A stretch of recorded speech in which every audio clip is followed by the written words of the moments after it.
Assalamu alaikum warahmatullahi wabarakatuh, everybody. I'm Preacher Moss, the host of the ShOUT show, the SOS. Man, I hope you have an amazing Wednesday. It's hump day, but sometimes it's just a bridge. When I say a bridge, it gets you from one part of the week to the next part of the week, and really just one part of the day to the next part of the day. I appreciate everybody tuning in today. We do have a topic not so much controversial, but it is a reflective topic. When I say reflective topic, it's not enough for you to put your emotions of today into the topic. I mean that we really, really need to look at some aspects of history, And when I say history, I look at the history and not just myself, but my father, my grandfather, grandmother, and what they went through when we talk about the idea of citizenship. In America, I don't want to say we take citizenship for granted, but in America, it's clear that we leverage American citizenship in some regards as American exceptionalism, meaning that beyond our borders, beyond our shores, that American citizenship means something totally different. For a lot of people, it's a welcome to come to the American dream, the land of opportunity. But for some folks, it's been a gateway to a lot of oppression and discriminatory practices. Not to say that any country, is perfect. We're not perfect. I'm not here to tell you America is perfect. I'm not here to tell you I'm here. I'm perfect in that space. But what needs to be said, brothers and sisters, is we have gotten into a space, for lack of a better word, whereby this idea of citizenship has taken on a radical changeover. It's been a radical transformation whereby it's led to the idea of the American citizen and other. And that American citizen is not the American citizen that we talk about in terms of the Constitution, amendments, freedom, equality, justice. This is a selfish American citizen. This is a paranoid American citizen. This is an American citizen that is fearful of anything and anybody that doesn't look like them and doesn't sound like them. This American citizen is the opposite of a person that has moral character. It is the opposite of a person that has compassion and mercy. This is a cruel, mean-spirited American citizen. So I asked the question today, is American citizenship worth anything? Think about that. Is American citizenship worth anything? Now, there's a lot to that. We fight for our country. We fight for our country. We go all out. We've gone to war in foreign countries. We have in this country people who have been mistreated systemically, still fighting for freedom here in America to be recognized as Americans, and they're indigenous. They are indigenous. And so my question, as my mind meanders sometimes, is, well, if you have to fight that hard, you're born here, you pay your taxes here, you raise your children here, you vote here, you work jobs that contribute to the economy here, you take creative muscle and make your communities better, and yet you're not a full citizen. Citizenship is just a word.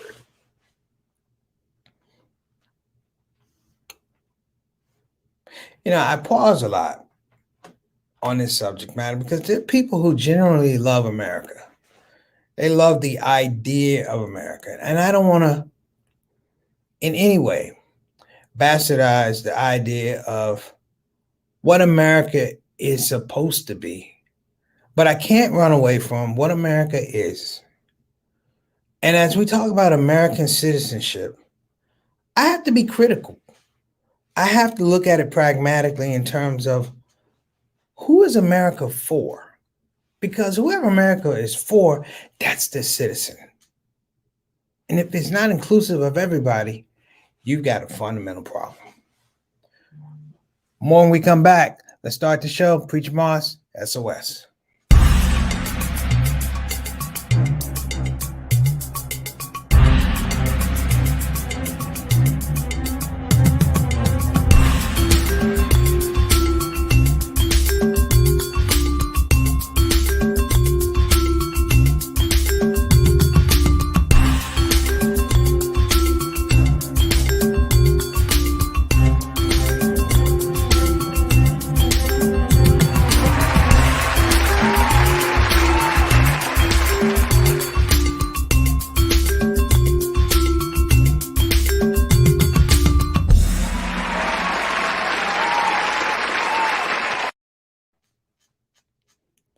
Assalamu alaikum warahmatullahi wabarakatuh, everybody. Thank you so much.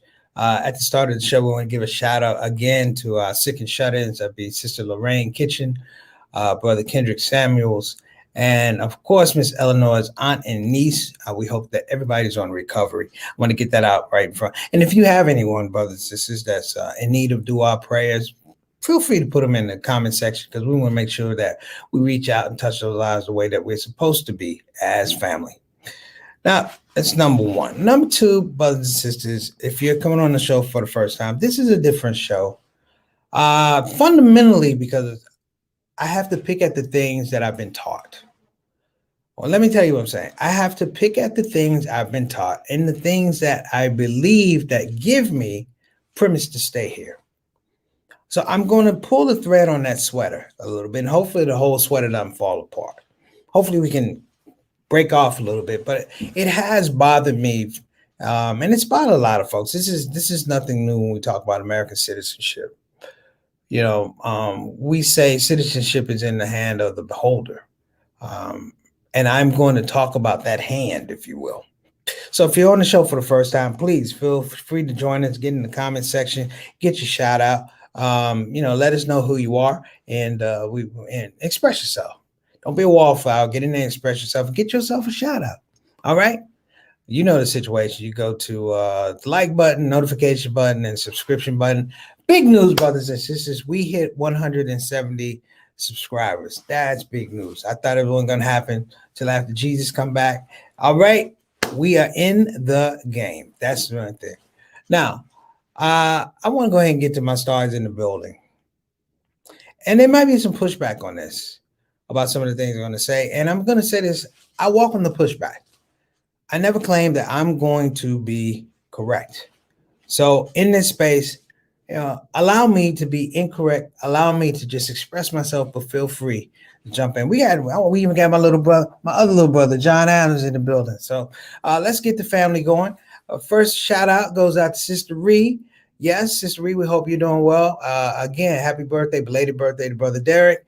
And big shout out to the son, Juwan. We hope everybody's doing well. Prayers sent up. That's right. We're sending out prayers to our sick and shut-ins. Make sure you double up on the prayers. Thank you so much, Sister Ree, who is, of course, is our craft services director and our show dietitian. Wa alaikum assalam wa rahmatullahi wa barakatuh. How you doing, brother? God bless. I hope good to see you, man. And feel free to jump in on this too, man. I know citizenship is a big thing in Canada. It's hard to become a citizen in Canada, just so you know. But I want everybody to just kind of take a step back and roll with me. Roll with me, break off. You have your own ideas, your own identity. Feel free. All talk since 6 o'clock, our Canadian ambassador. Thank you so much for coming. Our other Canadian, I say our Canadian envoy, if you will, brother. Adam Khan, how you doing, Adam? Wa alaikum assalam wa rahmatullahi wa barakatuh, brother. We appreciate you, man. Thank you so much. And again, big shout out to the Khan family. Appreciate you, brother.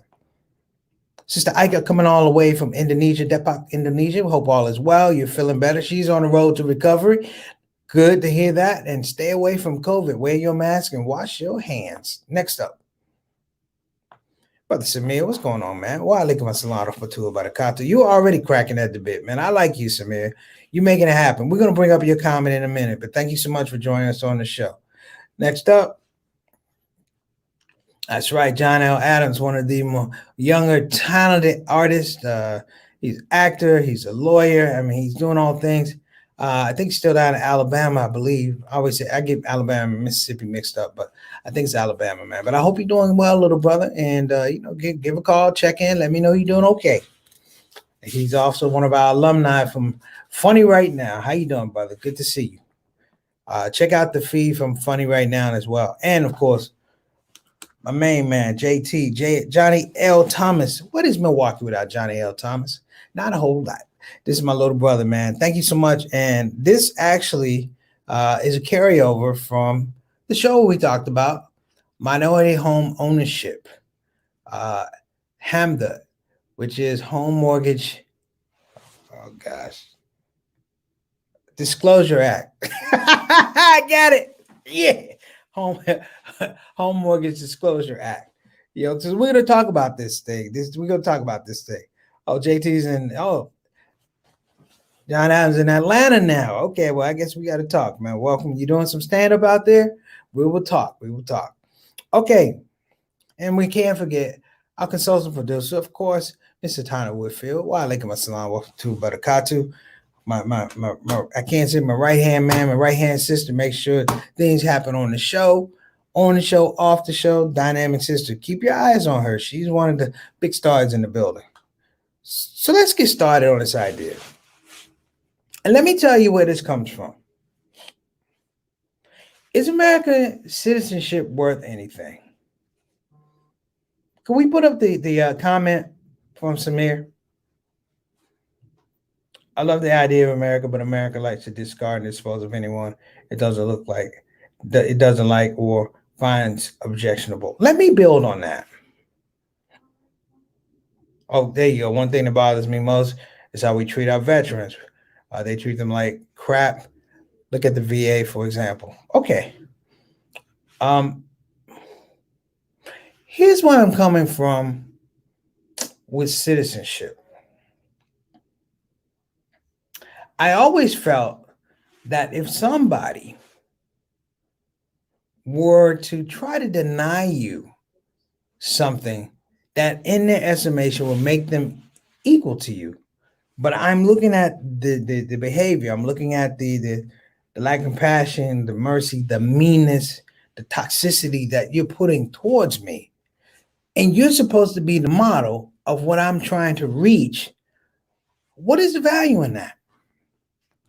Why would I want to be you? And in a very converse type of way, contextual way, why are you important? Why are you important? The first citizens of the United States, of course, were not European. They were not European. And it seems to me that one of the characteristics of European culture is to claim space that is not theirs. And in claiming space that is not there, the way you do that is you set up rules that are in total juxtaposition to the world around you. If I am a Native American and if this person is a European, he says that America is for white people, I am automatically ruled out. But here's the thing. You give the carrot and the stick and say, but you can be American too, but you don't say you can be like me. You don't say you can be equal to me. Therefore, this whole idea of citizenship is a misnomer.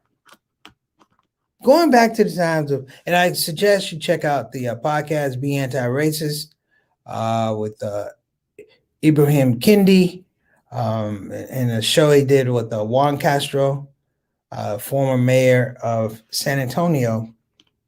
They talk about the meanness towards immigrants. That one hand we celebrate them, but the other hand we oppress them. That is the scope of citizenship. Citizenship is the thing that we throw out there, but they don't want you to have. Is it any imagine? Does it bother you? It bothers me that the two groups of people who were here, one group that was here, one group that was brought here, have been forced throughout their existence to somehow fight for something that literally has no value unless you give it value, unless you tell me it's worth something. And the great message, brothers and sisters, and I always say this about the devil. The devil promises you everything and gives you nothing. But the two greatest lies the devil ever told was, one, you're better than someone else, and two, you have more time. If you start to build out what America has really meant for the Black man, for the Native American, and for every other minority that's come through here, from the Germans to the Mexicans in the 30s, it comes to this aspect that we have something that basically will relegate you to being other the rest of your life, and it's called American citizenship. What does that mean? John Adams, it's American is the idea that the world collectively believes in, unlike ancient civilizations in China, Japan, and Italy, White folks agreed to America's value based on that belief. When white folks start believing America's value will be the same, as valid pocket lint. Okay. I think, and I don't want to paraphrase what John was saying, but let me give you an example. The British, the French, the Spanish, and the Germans fought and killed each other in feudal wars for thousands of years.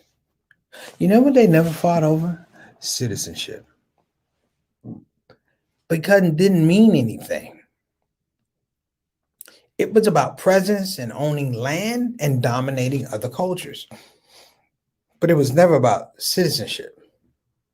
If citizenship had some kind of value, don't you think all the white people in America would have found a way to put it in a bottle and send it around the world? Oh, what's that smell? Oh, that's American citizenship. Oh, put some on me. Oh, yeah. They should have a cologne or perfume called American Citizenship. And I bet you that perfume or cologne is worth more than what I'm talking about now. The idea of American citizenship is servitude. Without a doubt, it's servitude. If you have to take a test to get in here, that, brothers and sisters, is called indoctrination. It's indoctrination. You can't come here without, there's one thing about learning our history, but it's another thing about I'm going to force you to believe in American values. Now, my point here is this right here. Funny one, Samir. My point here is this.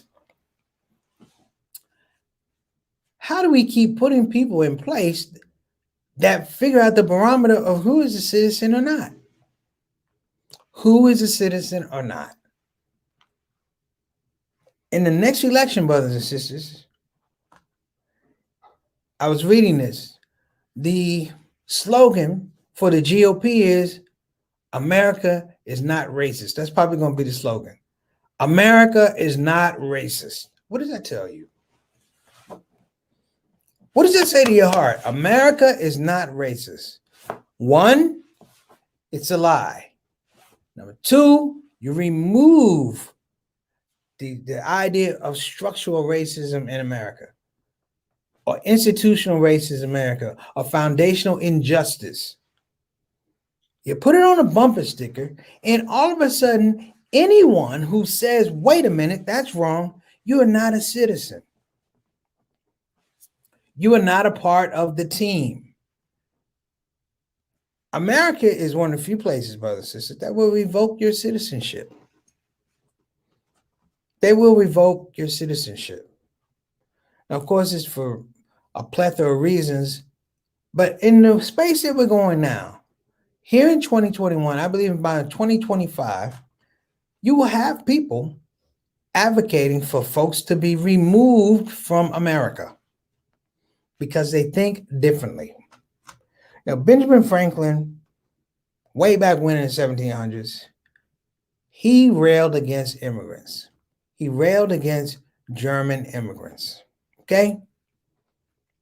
He called them all kinds of, you think Trump called Mexicans a bunch of names? You should check out what Benjamin Franklin said about Germans. Now, these are white complected Germans. So you know a Negro ain't got a chance. And the only reason Negro, he didn't go off on him because we were already here working. We were invisible. But here's my point, and I want to make this clear. You now have a conundrum, brothers and sisters, where folks feel like they can impede over your space. They can impede over your ability to express yourself. We now have a situation going all the way back to Trayvon Martin, where American citizenship runs the danger of being something akin to stand your ground. And stand your ground means not that I'm standing my ground. It means that if I feel threatened, I have a right to react off of how I feel. I have a react to protect myself. I don't need facts. I don't need data. I don't need proof. I don't need agitation. I don't need a first move from you. I feel threatened. Therefore, I can enforce my will on you. And that is what American citizenship is right now. Because everyone who's come to America and wanted to be a citizen had to endure a little bit of servitude. The African American and the Native American scenario for citizenship is heartbreaking, but it's criminal. Because even now, African Americans, you're not fighting for just social justice, you're fighting for the rights of being an American citizen. The world, the American system treats you a certain way. They tell you you're a citizen, but they make sure that you're not going to come anywhere near it on parity or on par with the other people that claim to be American citizens. That would be white America. So to even to say right now, is American citizenship worth anything? To throw it away is to junk up the system of white supremacy. John has a question. This is a different question. But what is the value of American citizenship? That's a great question. It's a counterfactual question. I believe that American citizenship doesn't exist. I don't think it's ever really existed. What existed was preservation of white supremacy. I said it. This is just one more hoop to make sure. This is just one more hoop to make sure that that institution in and of itself is when we start talking about who awards citizenship, do we even have an idea of the people who do that? We talk about immigration, naturalization on, but I mean, who really writes the rules? The first Naturalization Act was written by white men, and it reflected white fear, white paranoia, and of course, white preservation of laws and white supremacy. Call it what it is. If anybody wants to argue, it's like, listen, this is the only way, brothers and sisters, that a dominant position can be maintained by minority culture. In America, at this point in time, people of color they outnumber white America. But if you start thinking about it, going back to the time to the first settlers came to Virginia, they were outnumbered. And they created these pockets, and they created these stories, and they created these narratives about America now needs a gatekeeper. And we will create laws that allow America to be the gatekeeper on people who were already here. People who were already here that knew the land. And the only way you could steal the land from them, and the only way that you could kill and slaughter them, is that you had to create a systematic understanding of us and other. Us and other. Samir says, to marry American citizenship means something, but comes with a price. Okay. I say that it does. Okay, I can agree with that, Samir, that it comes with a price. What's the price, though? And who's paying the price? Like, who's paying the price? Like, to a certain group of people, American citizenship means a lot. It's valuable, but it's valuable to that group to the point where other groups can't have it. If you start thinking about it, in my mind, what is the scope of American citizenship in the African American community if you still continue trying to fight for what are basic American rights, basic American justice? We have a constitution, then how come we need a license for something and pay taxes? What's the deal? Well, in for a penny, in for a pound. If you believe A, then you got to follow this thing all the way to Z, brother. The election was fixed. You got to start at point A and follow it all the way to point Z. Even if we don't know what point Z is going to end us, That's the lie. The big lie is that you have to support the big lie. The big lie is that there's no space for even the smallest truth. When you start thinking about this, brothers and sisters, I was talking to my dad earlier today, and we were talking about my grandmother. He was talking about my grandmother's mother, my great grandmother, and I said, "What about her? What about her dad?" And he said, "Well, he left her. My grandmother came from a family of 13, and he left." And it's easy to say, "Oh man, you abandoned," but I'm like, what was it to be a black man back during that time? Like literally, what were the pressures on, to maintain a family? And you didn't have the benefit of law. Yeah, I'm not making excuses for him, but I mean, you didn't have the benefit of law. You didn't have the gravitas of being a citizen in America in the 1920s, 1930s. You were black. That meant nothing. It literally meant nothing. And the facade, if you will, is when you go overseas, you have people that think America is this great thing, but that citizenship is a thing that says you're going to have to come here and believe what we believe, accept what we're showing you. I always felt that when minorities came to the United States or immigrants came to the United States, they had to believe what they were being shown. If you look in some of the immigration books from back then, they don't really mention slavery. They don't really mention Martin Luther King. You could talk about in the 60s, they mention Malcolm X. They don't talk about the history of the people who are already here. They don't have expansive discussion about the disappearance of Native Americans and the robbing of the robbing of their culture and the stealing of their land. They don't have that, brothers and sisters.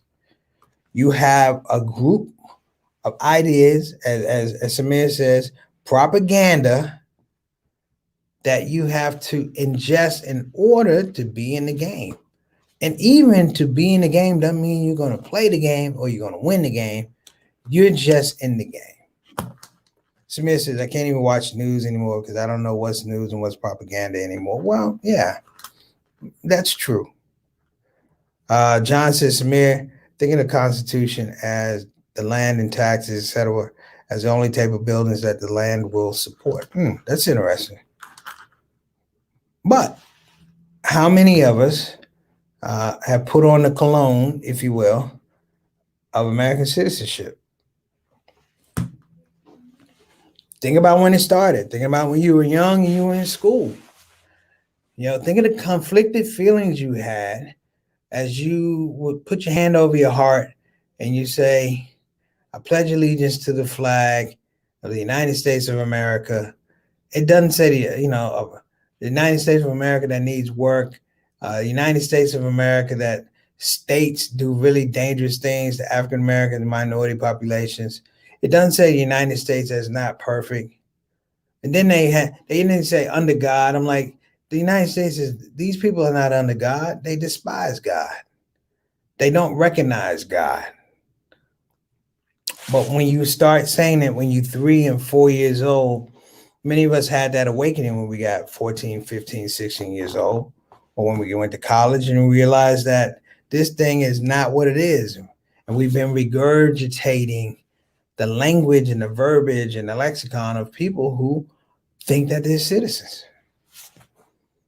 If I'm a citizen, then why do I have to fight for every damn thing that you have? I want my kids to go to a good school. Well, why do I have to go through this? Why do my kids have to be escorted into the school by the National Guard if I'm a citizen? See what I'm saying? Why is Martin Luther King getting stabbed by people for talking about ideas that are traditionally and fundamentally American? He's just reminding you about America's promise and America's braggadocious ways about who we are as a country. Why are private citizens being monitored by the FBI for nothing? For having intelligence, to looking around their society going, something's not right. The system is going to do it. We're going to come up with our own system. Why do we do that? Samir has a thought. We're going to do this and then we're going to wrap up. Sometimes when the news focuses on something like police brutality or terrorism or whatnot, it's like the media is implicitly condoning it because they don't want the truth to get in the way of a good story. Now, this is true. This is true. And John Adams asks, is American citizenship a class system? I would answer yes. Yes. It is the invisible strata, brothers and sisters. You know, the movement now, the insurrectionists, and that whole idea of being patriots ties into the fact that they felt like they were doing their duties as citizens. Patriotism ties into citizenship. You see what I'm saying? So when you go through, you go through immigration, you want to be an American citizen. That patriotism is what they're selling you. So I'm going to leave it there.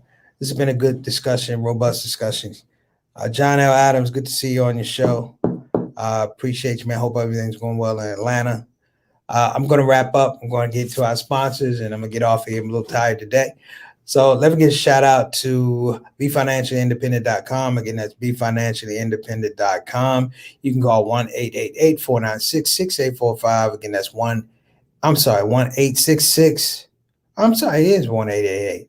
It's too many calls today. 1-888-496-6845. Again, that's 1-888-496-6845. Or you can, like I said, you can call or you can go to the website. Again, make sure you guys check it out, particularly off the show we had yesterday about minority home ownership, which I thought was a good show. And last but not least, we're going to give a shout out to Bayan Islamic Graduate School, the home of where Preacher Mars got his master's in Islamic education. Now, moving that to the side, if you're thinking about getting a quality graduate level Islamic education, you're going to want to check out, of course, Bayan Islamic Graduate School. Now, I'm going to tell you why. Number one, they are a can-do operation in terms of getting you qualified for funding, okay? I had a 2-year scholarship, really a 3-year scholarship that allowed me to get my master's in Islamic education. Now, here's the thing. They work with people understanding that many of the students are non-traditional. We work, we have families and the like, but they have crafted a program where you can get your master's degree in about 2 years. Now, go to bayanonline.org. Again, that's bayanonline.org to get your information. Or you can simply just go there and check it out. They have some great speeches from the guest lecturers that they've had over the last couple of years. Check it out. Get that information. All right. That is our show. Thank you so much, brothers and sisters. And think a little bit more. Is American citizenship worth anything? Now, I'll throw this out before I go. I asked a question because I looked at a group of people who claimed that they were American citizens. And I looked at their behavior. And I said, I want nothing of that. I looked at it at the insurrection. I looked at it at Black Wall Street. I looked at it at Rosewood. I looked at it as they hung people, Blacks, Native Americans. I looked at the viciousness of what was done, and I understood that it was done under the protection that they were American citizens. So to me, it's not worth a damn if that's what you're using it for. That's the show. Assalamu alaikum wa rahmatullahi wa barakatuh. Thanks again, everybody. Preach Moss.